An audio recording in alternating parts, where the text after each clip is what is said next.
साधारणतः 30 एक मोठी वाहनं होती आणि बाईक्स होत्या. त्या वाहनांमध्ये लहान मुलं आणि वृद्ध व्यक्ती होते. लहान मुलं अक्षरशः मला भूक लागली आहे असं हे करत होते. परंतु हे टेक्निकल यांचा जो फॉल्ट होता त्याच्यामुळे पाणी वाढल्याशिवाय जेट्टी लागणार नाही.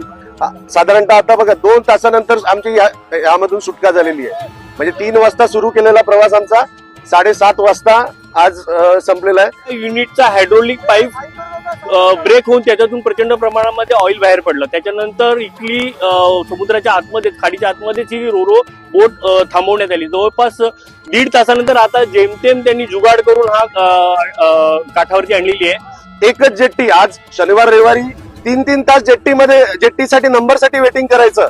तर ही काही सेवा नाहीये. म्हणजे अहमदाबाद हायवेला जायचं तर 3 तास लागणार प्रवासाला आणि जेट्टीने जायचं तर 3 तास वेटिंगचा हे लागणार. तर जेट्टीचे फेऱ्या वाढवाव्या. म्हणजे मध्यंतरी 2 जेट्टी, एक मारंबळपाड्यावरनं आणि एक जलसारवरनं, अशा कमीत कमी 2 जेट्टी सेवा चालू पाहिजेत. तर प्रवाशांचा वेळ वाचेल.